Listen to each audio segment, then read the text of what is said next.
Hello to everyone joining, just starting to come into the room. We are going to be starting this in about a minute or so's time, just while we wait for everyone to actually get in. So you've got about a minute if you want to grab yourself a last minute refreshment or something, and then we'll be getting underway in about a minute.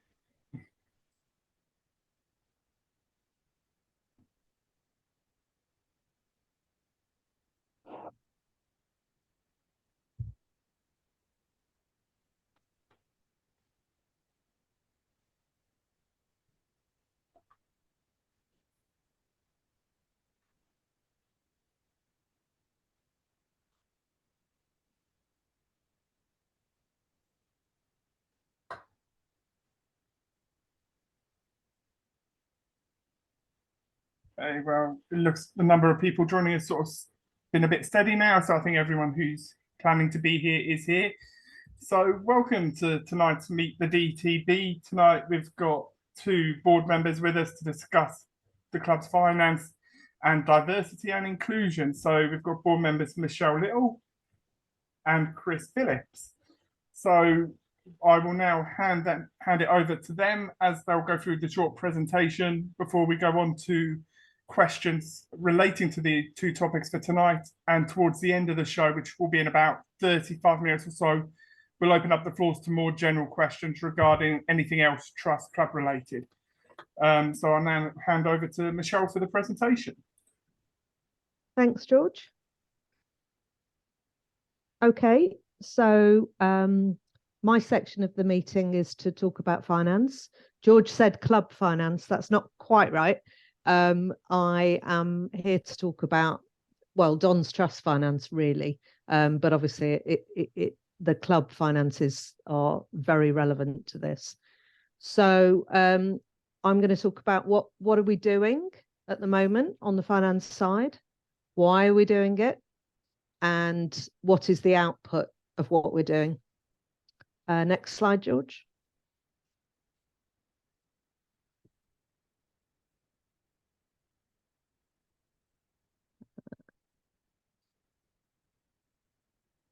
No, I think the next one should be what are we doing currently? There we go. Brilliant. Okay. So you may or may not be aware, but at the moment we are in the middle of a consultation with members, with Don's Trust members, which Kevin Rye is managing. And that consultation starts with us looking at the £10 million of debt that we have and how we can manage that debt. And just to be clear, the 10 million of debt sits within the Don's Trust, but we have lent that money onto the club. So far we have had 2 online sessions, small group sessions with around 10 to 15 members, and they've been selected from a cross section of ages, and we're trying to pick a diverse group as possible, just to pull out different ideas, different thought streams. And last week we had the 3rd session, which was a face-to-face consultation at the ground with another 10 or 15 members. So those have gone really well. It's been really interesting to get people's thoughts and ideas about what we can do with the debt and what red lines people have. And we are aiming with a fair wind to put out a survey of members as a whole towards the end of September, may slip into early October. There's quite a bit of work to do around that. One of the things that the Finance Committee are doing is writing a background technical paper to help members have a better understanding of some of the issues. And we're also taking legal advice. So there's quite a bit to build into this to make sure we get it right. Next slide. So why are we doing this? We want to talk to members and we want to listen to what they have to say. We don't want to be in the 2019 scenario where things come as a surprise to members and they don't feel involved in what's happening. So this consultation is about ensuring the club have the maximum flexibility they can when managing the debt as it falls due.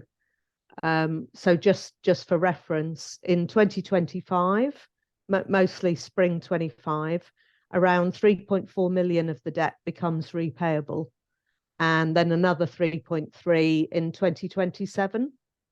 So they're not that far away, and those are quite big numbers, obviously. For any of you who have a mortgage, you will be well aware that the world has changed in the last year or two.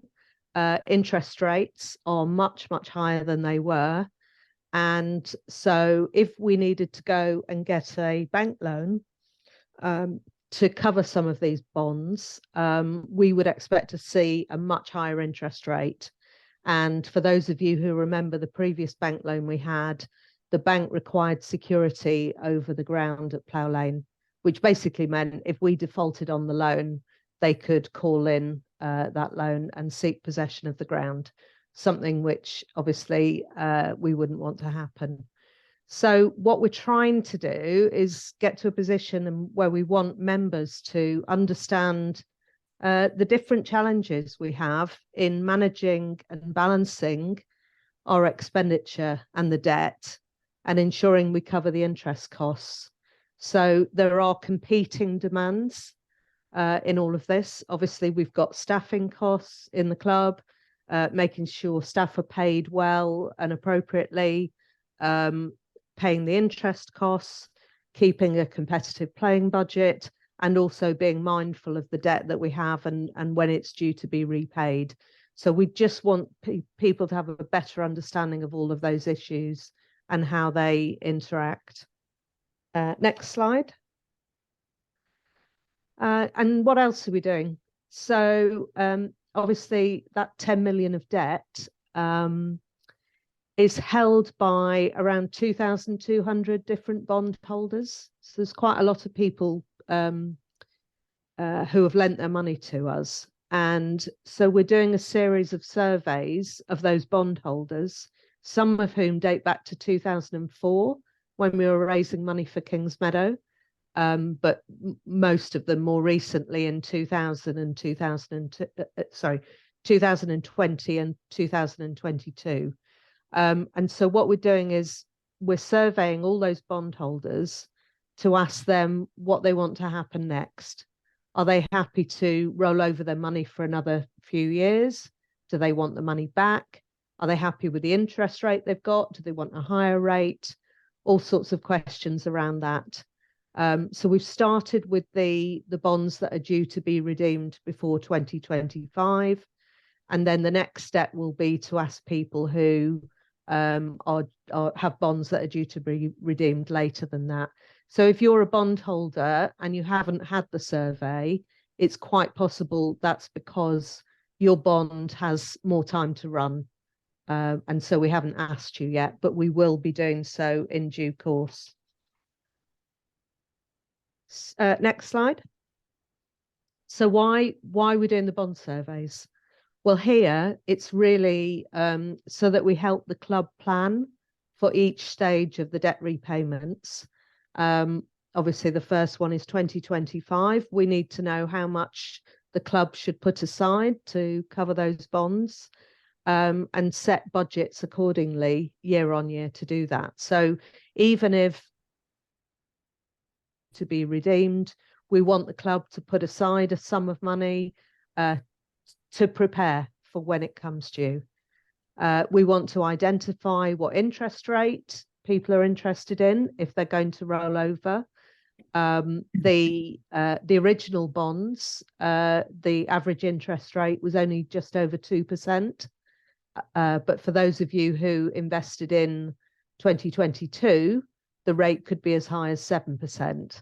So, and obviously the world has changed in terms of interest rates. You can get 4 or 5% on an instant access account these days. So we need to understand how much interest the club might be paying year on year. And the other thing we want to look at is how many people are interested in swapping that debt they have for equity in the club. We've had a number of requests from people for that as a possibility. So we're trying to explore that. It's quite complicated legally, and we are taking legal advice on it, but we are very interested in that as an option too. Next slide. So on the bond surveys, obviously the consultation is still rolling on. We're not there with the output for that yet. But on the bond surveys that we've done so far, we've had a really good response, actually. Around 80% of the people who've been surveyed have responded and completed the survey. And also, it's not just about the number of people, but the value of the bonds that they hold. And again, just under 80% of the bond value involves people who've replied to the survey.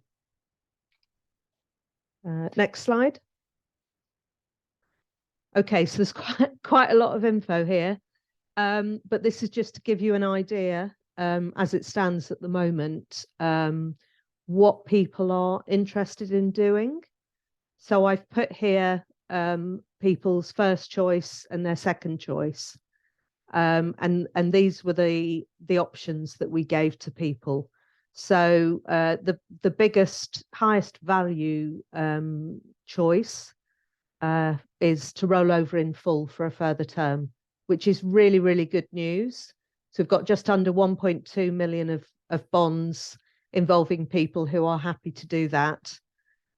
We then have another just under 350 of bonds where people are happy to roll over part, but they want some of the money back.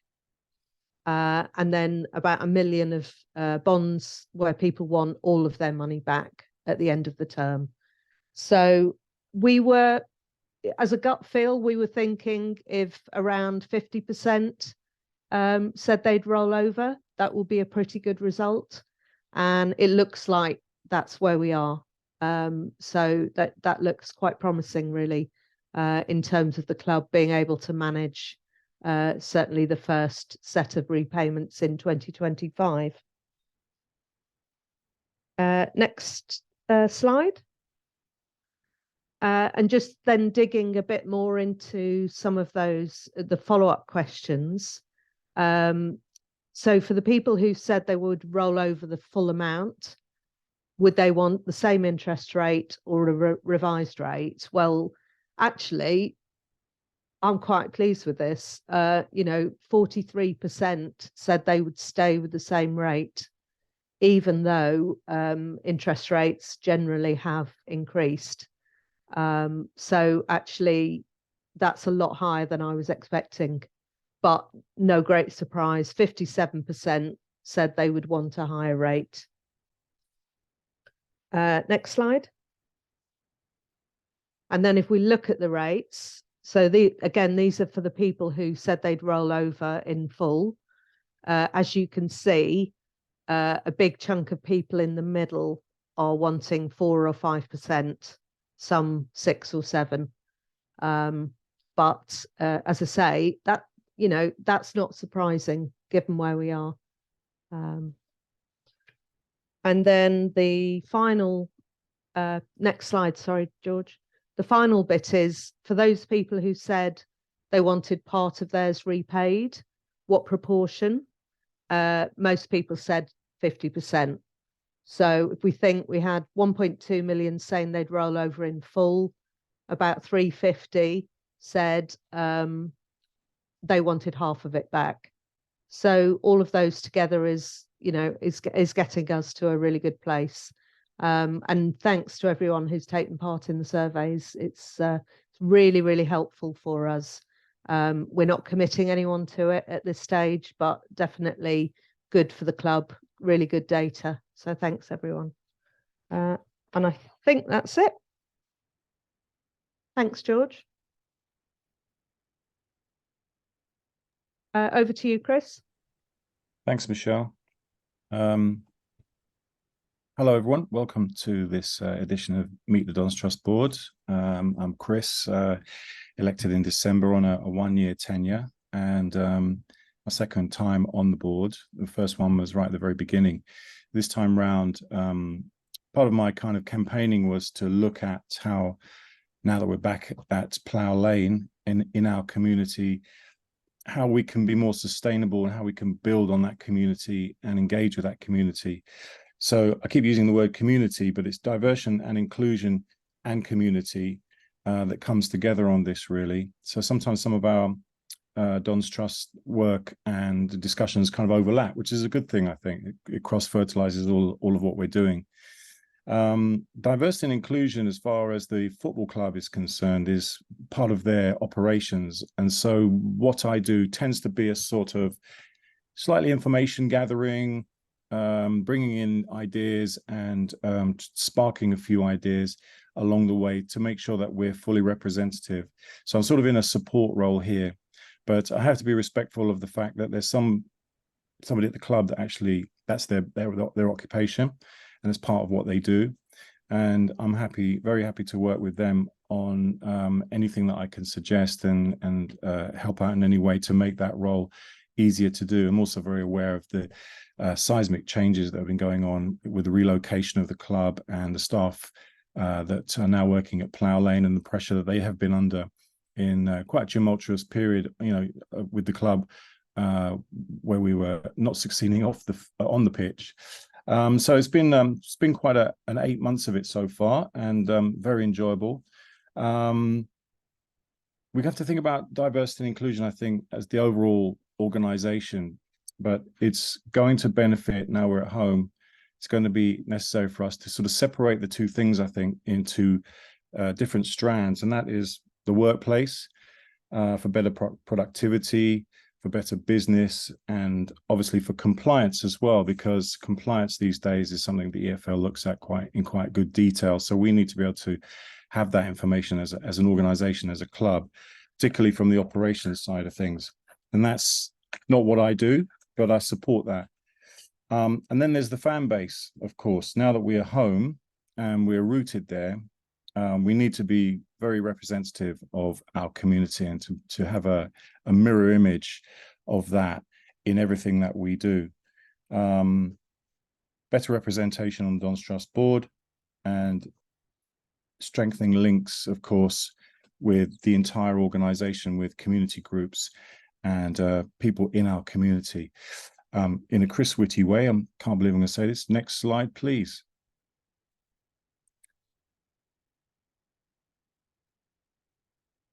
What is it? It's fairly straightforward. In today's society, we want to achieve a more representative organization within our community. So as I mentioned, we want to be a mirror image of the people around us, and we want to engage with them. We want, as our organization, people to look in and see that we are representative of where we are and the people around us, and our organization looks like what we want it to look like, and act like we want it to act like. We want to be about it. Ensuring the community sees the organization as a place they can belong. Obviously, we would like to feel that we are part of the community and that people don't have any barriers or any blockers that will prevent them from coming to the club in any way, whether it's to use our facilities or in the long term to become, a stakeholder in the club, a season ticket holder or a long-term fan. So these are the things we're trying to assure here. That's what we're doing it for. Next slide, George. Sustainability for the football club is why we need to do it. And also because there's empirical evidence that there's a good business case for good diversity. Better diversity creates increased financial viability. We could just quote a couple of things from research. McKinsey.com, who work with huge companies on this across the globe, did a survey in 2019, and it's quite clear that those companies, those organizations that are in the top 25% quartile of diversity are actually more likely, in the top quartile of diversity, are 25% more likely to achieve above average profitability, which is what we would want to do. And those in the top quartile also, that's for gender diversity. Those with better ethnic diversity are 36% more likely to achieve higher average profitability. And the greater the representation, the greater the likelihood of outperformance as well. 48% is the separation between those companies that are lagging behind and those that are more representative. 48% that separates that. So all the evidence points at the more diversity that you have, the more profitability that you're going to see, and the more sustainability long-term, more investment you can make into yourself, we will have as an organization. Female representation, though, is quite painfully slow across a lot of organizations. And in 2019, the US and the UK was around 20% or so in the decision-making department and on boards, and globally even worse at 15%, which is why it's really great that organizations like Wowza have popped up, and they're self-formed positive groups that are making a better case for representation within our club to get more women involved in the decision-making process, more women to stand for election to the board, and to be able to influence the narrative and change things around. Guy on a Harley Davidson whizzes past my house. I don't know if you heard that, but it was very loud here. Those that are leading in diversity are the ones that are the fastest movers in today's world, with both gender and ethnic diversity. And those that are languishing at the bottom, the evidence is that they're getting worse and worse. So hence me saying that we need to be much better with our diversity. So this is the conversation that we're having, and it's a conversation that sits right at the top of everything we do.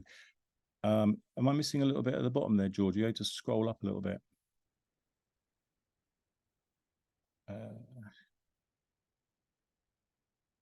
Here we go. Yeah. So as you can see from the slide that I prepared, better diversity will bring in increased innovation and creativity and prevents group thinking. Now, group thinking is a bunch of people who are still thinking in the status quo, and there's no real disruption. There's no essence of change there in a fast-moving world. And that diversity will bring that in. We future-proof our organization in that changing world if we're more diverse. And evidence and commitment to diversity and inclusion is a requirement for local and national government. You have to be able to report that should we need to reach out for that kind of funding. So it's really important that we create that momentum and that we report how we're doing with diversity. This is why it is so important. Next slide, George. How do we do it? Well, we can't do it unless we have a complete buy-in from the top down, from the Dons Trust board down through the PLC to the club, of course. And, you know, I feel that we have, as a board, we have definitely got full buy-in on this. So we're in a good place. Being intentional and prepared to disrupt. It's very important that we as a club make our intentions with this known and known really, really well. And that we're prepared to look at disrupting business as usual. Just because it appears to work doesn't mean that we can't do it better. Doesn't mean that we shouldn't disrupt it. It doesn't mean that we can't improve things. Ensuring our ground becomes a community asset. Well, I think that's a no-brainer. I think all of us that come to Plough Lane are looking at the magnificent asset around us and thinking, you know, we can really do some great stuff here. But how much of our community is even aware that we're there, and how do we make the most of our asset there? We have to engage and make it a community asset. Consultation with community groups. How are we doing? How are we doing?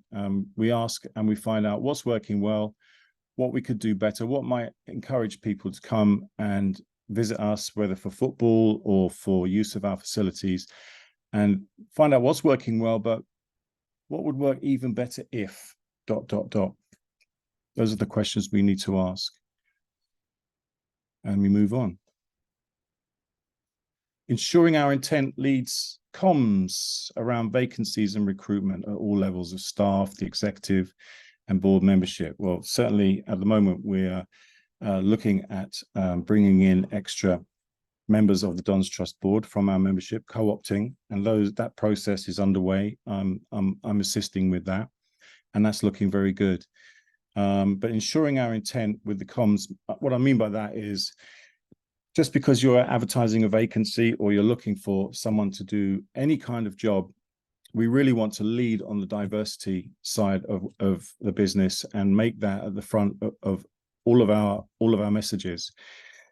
Baking diversity into inclusion and inclusion into the organization's KPIs. Well, we need to be able to measure it. It's diversity is obviously what I've been talking about, but inclusion is how are we doing with it? How can we measure it? And how can we put that into our key performance indicators so we can actually see how we're progressing or not, as the case might be, with our diversity and inclusion. Fully support football for women and girls. I'm also on the board of AFC Wimbledon Women and on behalf of the Dons Trust Board. And I'm stating the case all the time for what the women's team and the women's setup is actually doing. And as an organization, I'm arguing for us to prioritize that as much as possible. It's very interesting to learn about the different dynamic of the audience that comes to see the women's football. It's a very positive and inspiring thing to see the difference in the actual crowds, and also sort of gives us, I think, another strand of people to talk to about our message and to build the football club. Learn from positive activity at other football clubs. We don't need to reinvent the wheel. Yeah, other football clubs are doing some great work in the community and great work with diversity and inclusion. And we need to sort of be inspired by some of the good things that other clubs are doing and not feel that we have to just go out on a limb and try and do something completely different. Are we missing out on something that is far simpler than that we've thus far happened upon? I don't think I'm at the end of the slides. I might well be. Strange, this is quite nerve-wracking actually to do this, even though I do radio presentation every day. It's one of those things. So that's the end of my short, is it short? Fairly shortish presentation. And frankly, I'm glad that's over, but thank you for listening. Thank you, Michele and Chris, for going through those slides. So now is the stage where you can get involved as members joining us tonight. This is your opportunity to ask your questions. There are multiple ways you can do this tonight.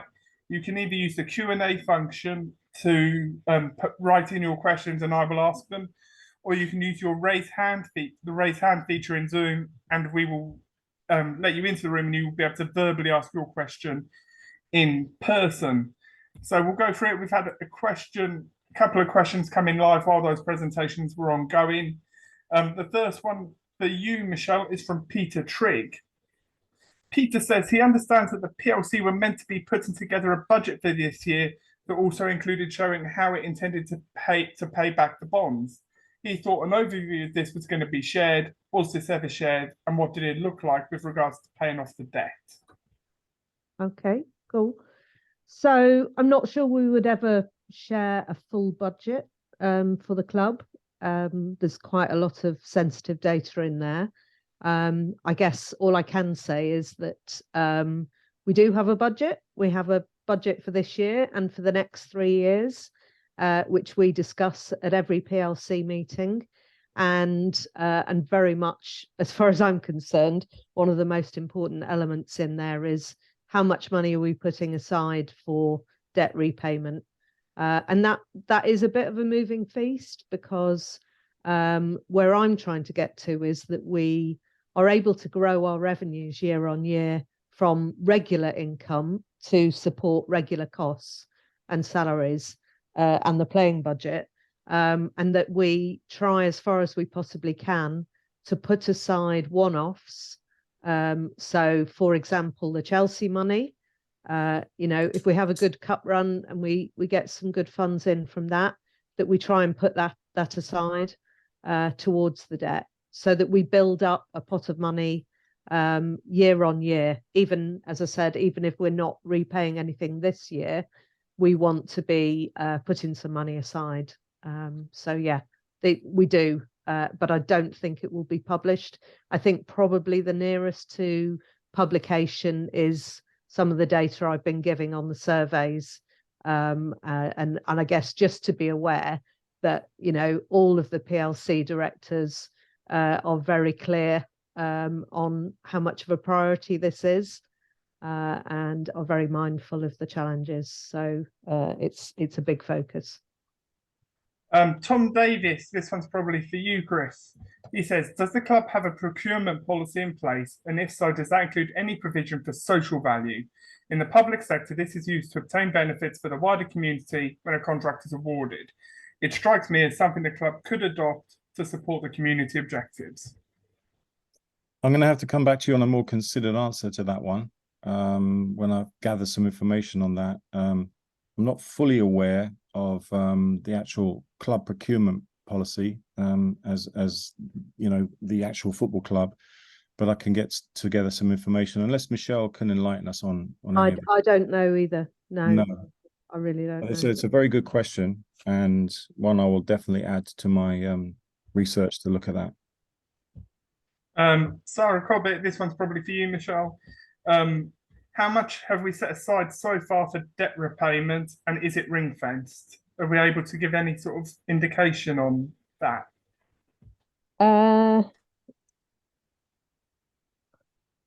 I don't think we've got to a specific figure yet, partly because the surveys are still moving. So we need to see what we need. We have other competing demands for the money. We want to be competitive with our playing budget, but we also have opportunities from a development point of view where we might be able to use money for other purposes. So we're trying to look at all the different options, but obviously from my perspective, there is no way we're going to get to the place come spring 2025 where we don't have the money to repay the bonds that fall due, that people want repaid. So we continue to work on that. Right. Jeff Ricketts sent in a question in advance. He said, we often hear the term oversight used seemingly to distinguish the roles of the DTB from those on the PLC's board's operational activities. One of tonight's panel is also on the PLC board with a formal remit, as well as being involved in the oversight group. The other has a more community and member-based remit. Can either of you point to recent examples of oversight being applied and with what results? Okay, I think I should take that one. So oversight is not an instance with a result, or an individual situation. It's an ongoing process that happens all the time, every day. And so for me, in particular on the PLC board, in that role, obviously I'm a director of the PLC. So first and foremost, I have to do everything I can to promote and support the club. But I also wear my Dons Trust board hat, where I am thinking about the wider oversight, the club's reputation, the long-term success. And so the way it works for me is that within a PLC meeting, the exec staff, whether that's the MD, whether it's Craig Cope, whether it's Johnny, all of those individuals will come and report to the PLC, and there may be issues that come up or questions that arise. And so the first point of oversight is listening to those people, thinking about what questions I might want to ask them to challenge them. And then because I'm a DTB rep on the PLC, not just a PLC rep in my own right, so I'm different to Nick Robertson or Ian McNay, I think about, are there issues or questions that I think need to be referred higher to the Dons Trust board as a whole? And that's that next level of oversight. And I suppose you were asked for an example. Something that came up relatively recently was the club team wanted to change the club charter on our website and had prepared some changes. And then we said, well, hang on a minute, this is something that can't just be signed off at the club staff level. It needs to go to the PLC, and then the PLC need to make a recommendation to the Dons Trust Board, because it's one of those areas where the Dons Trust Board has the final say. And so we looked at that relatively recently, and the key changes were around how often the kit changed each year, and also the introduction of a loyalty point system for people who had season tickets, stadium cards, or bought match day tickets. So that's now being implemented, and that went all the way through the process. So right from club staff to PLC to Dons Trust Board, with a vote at the Dons Trust Board, and then we fed that back. So it is absolutely an ongoing process. It's not just an instant. Okay, thank you, Michelle. Chris, this one's for you. It's a question that's come in live. It doesn't have a name attached, so please make sure you attach your name to it, so we can just make sure everyone's given credit for all the questions. This one says, in terms of inclusivity, has any consideration been given to ending the Founding Fathers branding that seems to have been adopted by the club? It fails to recognise the far broader and diverse people who's helped set us up and develop the club since 2002. I'm not entirely sure that I completely understand the question, but I know that we have gone a long way to celebrating the legacy and the of the club since 2002 and prior to that. Again, I'll need to give that more consideration to give it an answer, because I need to figure out the reason for asking the question there, and I'm not entirely. Shall I chip in, Chris? Yeah, please do. Yeah. Yeah, so I appreciate the question, and I think that's come from the article in the Mirror, I think it was yesterday, where Mark Jones and Chris Stewart were interviewed. I don't think we have this club label of the Founding Fathers. I think it might be something that the media like to use, because, as we know, when any journalist writes an article, they have to put their own spin on it. And I think we can do more to celebrate our wider group of volunteers, but I don't think we particularly spend any time making a big deal of our 4 people who happen to have their names on the top of the list. So I don't really think it's an issue, to be honest.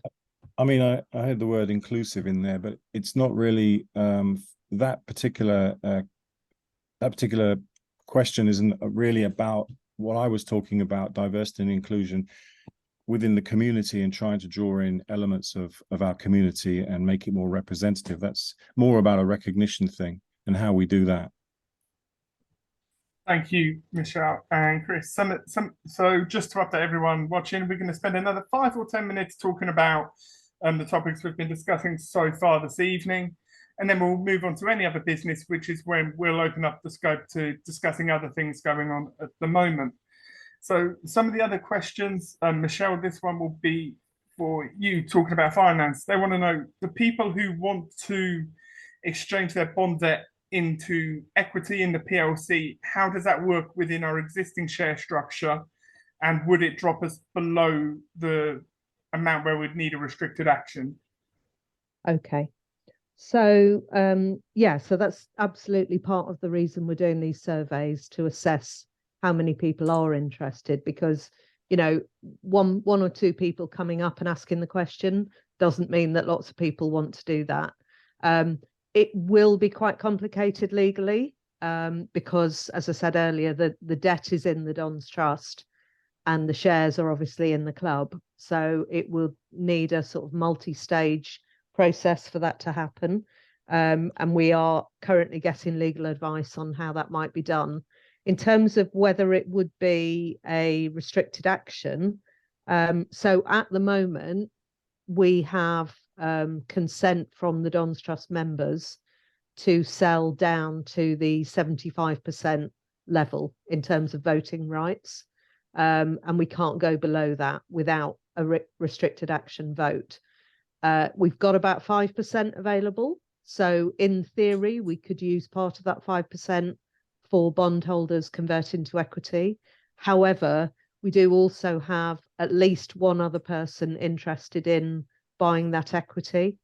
So we could quite well get to a point where we don't have enough spare. It isn't easy to sell the equity, to be fair.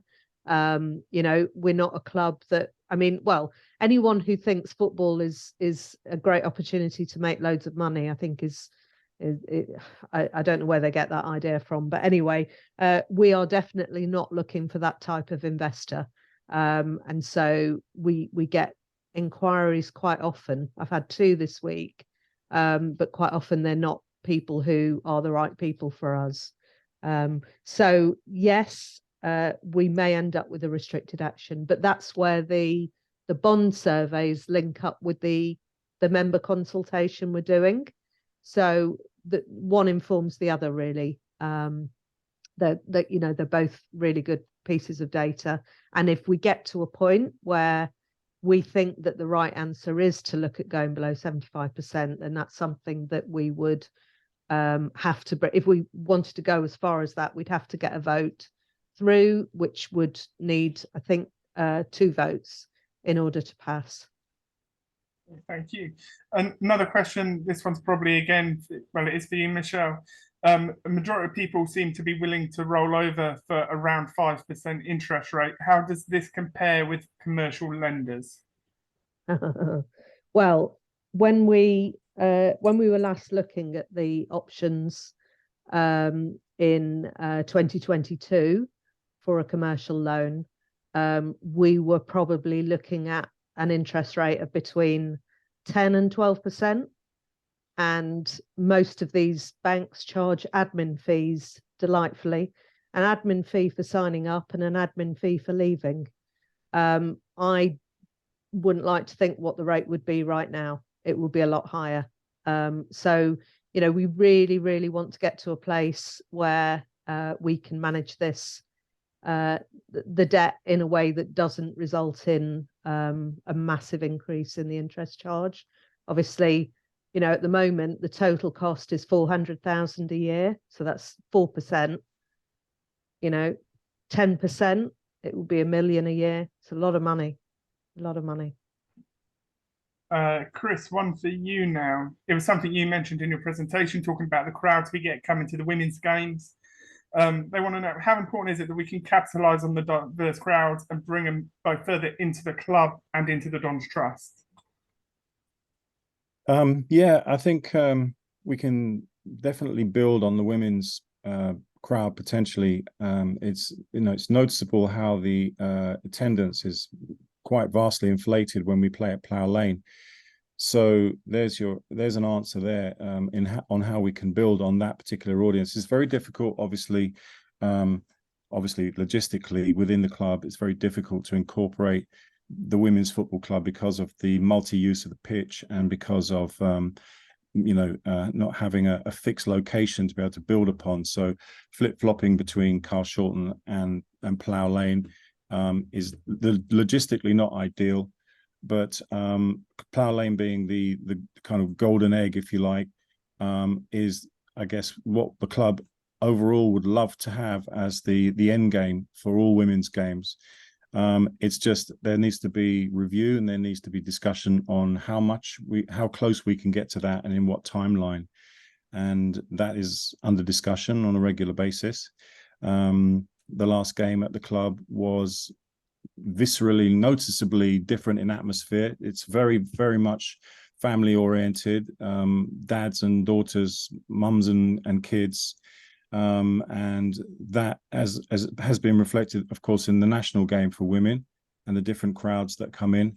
And it's almost a completely different brand of football crowd that's coming in there. So we definitely could build upon that. But we have to, as I mentioned in my slides, we have to commit, we need to prioritize the women's football in the best way that we feel that we can. Okay. Michele, we've had a live question come in from Matt Thorne for you. He says, when investment interest is shown, how do you decide who is our type of person? Okay. Um, well, we'll talk to anyone in the first instance, but pretty soon in that conversation, we will be making it clear to them that one, they're not going to get a dividend. Football clubs rarely pay dividends. Any spare money goes back into the playing budget generally, and we can't make any promises about promotion. So if someone thinks that they're going to buy shares, and then within 2 years we're in the championship and they make a load of money by selling their shares, it's just not going to happen. There's no guarantees around that. So what we're really looking for is what we call stewardship equity. So, Nick Robertson is a classic example of that. He lives in Wimbledon. He's part of the local community. He supports other local organisations, and he wants to do good in his local community. He's not looking for a financial return. So in an ideal world, we find more people like that. But, as soon as they start talking about financial return and when am I going to be able to sell out, that's a pretty good indicator to us that they are unlikely to be the sort of person that will work for us. Thank you. As the final question before we move on to the any other business section of the show, this one's for you, Chris. Adam Hillman, is there a diversity issue with our Muslim players and the Rainbow Laces campaign? How is this being addressed if it is an issue? I'm not aware of any issue with any of our Muslim players with supporting Rainbow Laces, which is something the club has done since inception, and especially in the Football League, obviously. If there's any complaint about that and any evidential complaints, then obviously that will be addressed by the club. I think to engage the Muslim community in a very positive ways is a very important part of outreach and of our diversity and inclusion. There's a large Muslim community near us now that we're in Southwest London, where we are now again.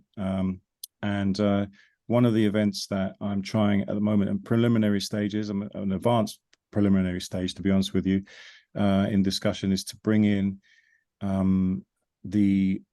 a charity called the Ramadan Tent Project, who worked with several large football clubs, including Chelsea and Aston Villa, and several large locations around the UK during Ramadan.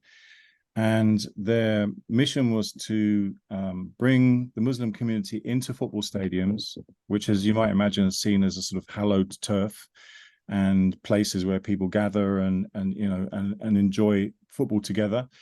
And during Ramadan, they did what's called an open iftar. And I don't want to teach grandma to suck eggs, but just in case you're not sure what an open iftar is, during Ramadan, after sundown, they break bread and they celebrate they celebrate the sacrifice of Ramadan.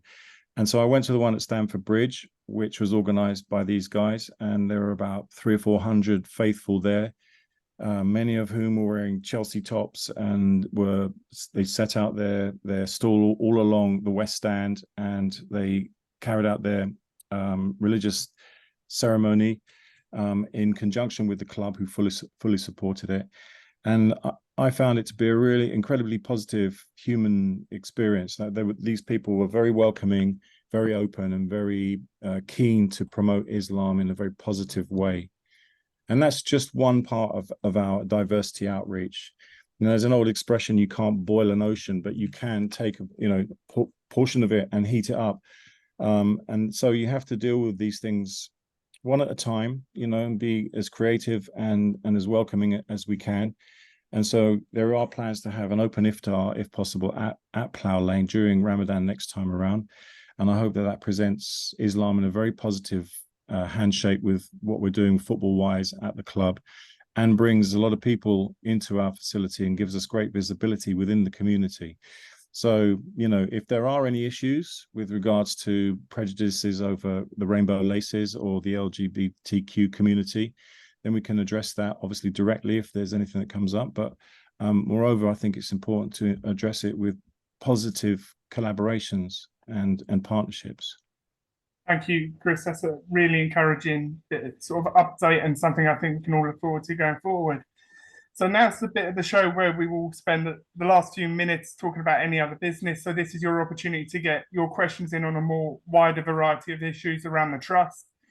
So you can do this just as a reminder by using the Q&A function and writing your question in, or using the raise hand feature and coming on and verbally asking your question.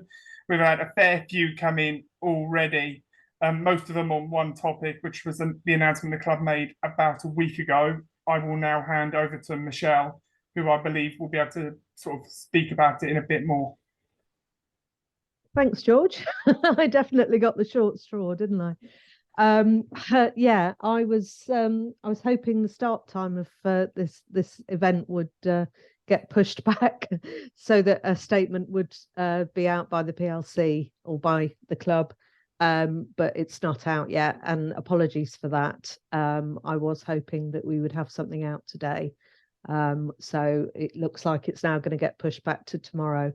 I'm not going to talk about Danny. You know, he's gone. We've put a statement out, and that's all we're going to say. We're not going to get into discussing rumours and facts, and rumours that are facts and facts that are rumours. We're just not going to do that. One thing I will say, obviously people are concerned about what's happening now, and you know, the potential vacuum that might be created. What I will say is, as part of the PLC board, we have been challenging Danny for months. We've been observing the changes that he's made and the ideas that he had for more change, and we will be continuing to implement those. You know, it's never about one person, it's about the whole team. We have some very good members of staff who are getting on with their work day to day whilst Danny has not been there. And, you know, I think we can see evidence of that from the way in which match days have run smoothly.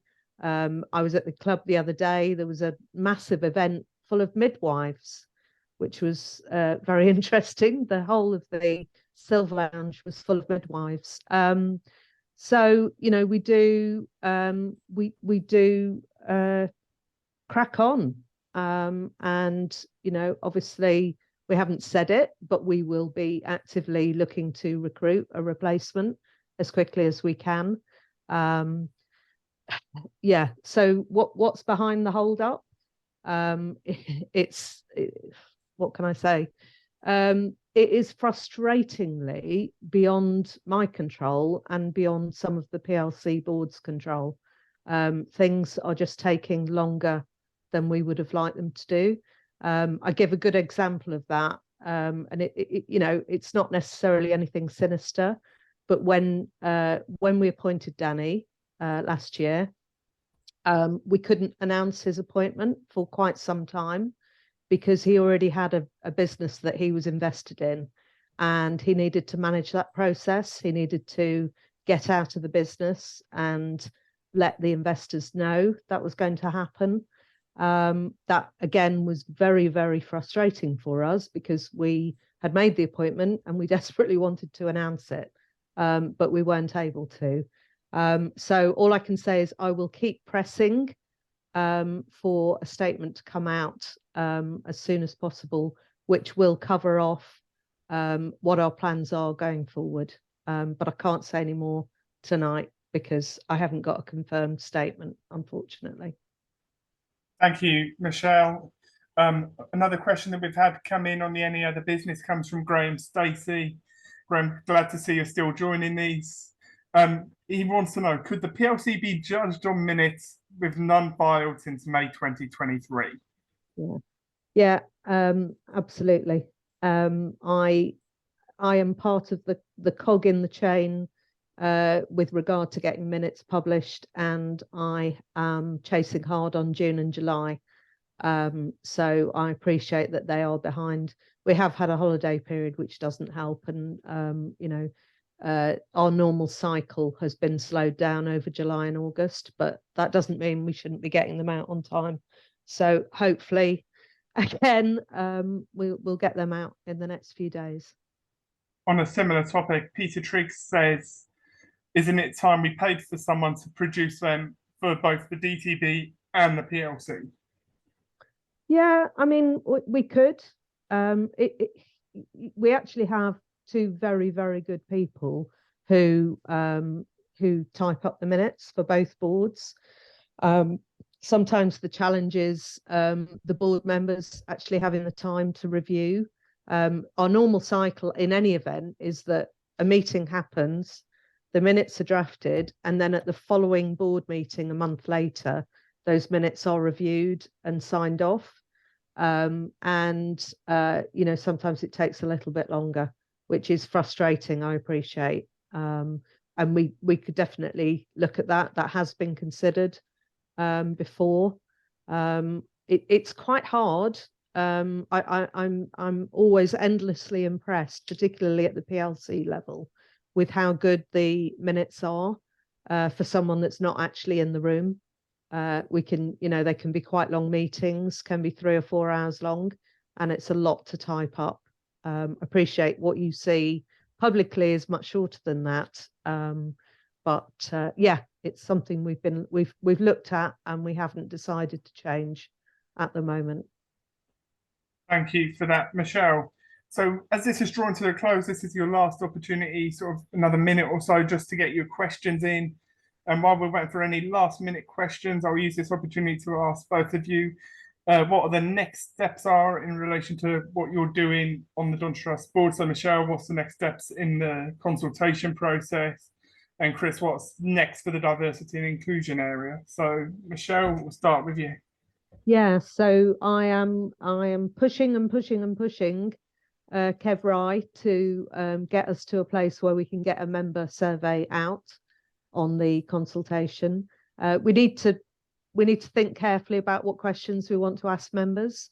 We don't want a really, really long survey. And for me, one of the things that's been clear from the small group sessions we've done is that people are looking for more answers. So we need to make sure that we give a clear enough background. All of this is quite complicated stuff.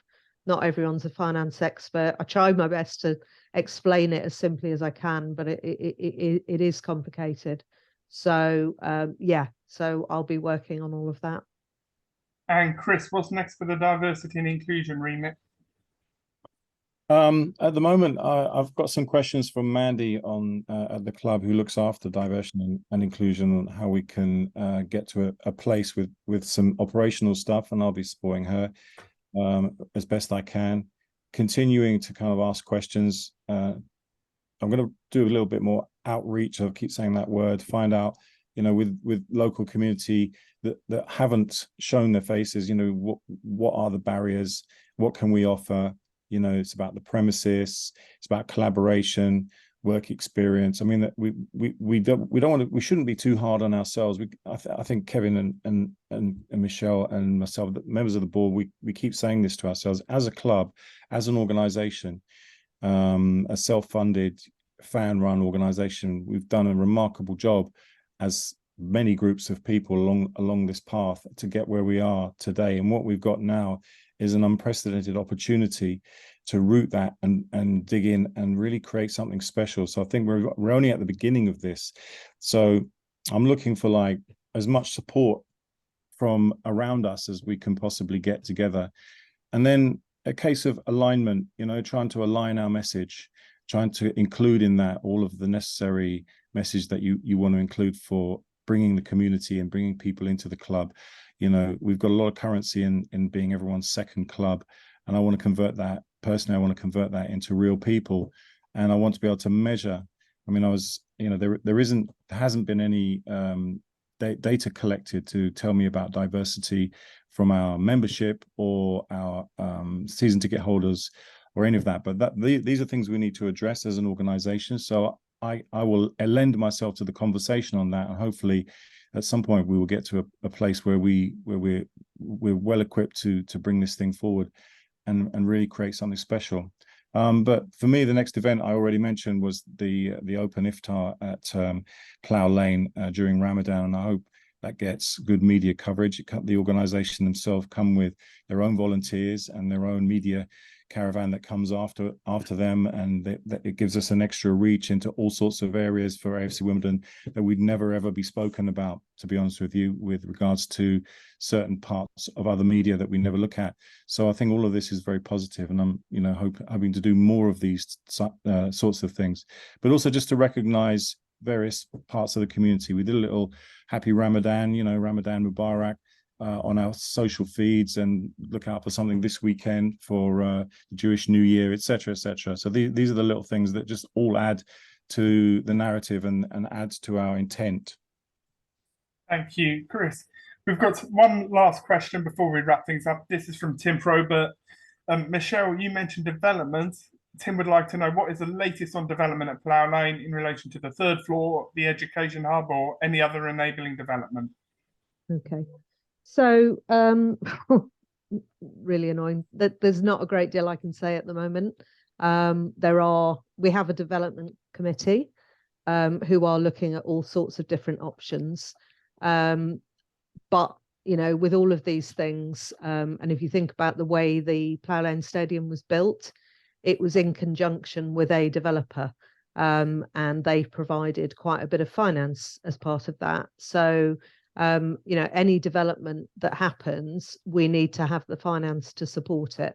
And at the moment, as a board, as the PLC, we are looking at a couple of different options, but we're also focused on the debt repayment.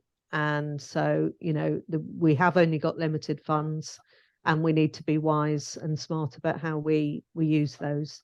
Obviously, if investors come forward and they have particular ideas that they're interested in, that may help us on the finance side, but nothing specific that is imminent that I can talk about. Thank you, Michele, and thank you, Chris, for joining us this evening as we draw this to a close.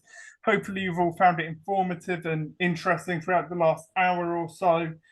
One last date for your diary before we go. The next one of these is provisionally scheduled for the 6th of November, and that is going to be with Kevin Rye and Mark Lewis, as we'll talk about communication at the Dons Trust. That again, provisionally scheduled for the 6th of November. So thank you everyone who's joined us this evening. Thank you for everyone who posted their questions live. Thank you for being a part of this, and we will see you all soon. Thank you. Good night. Thank you. Bye.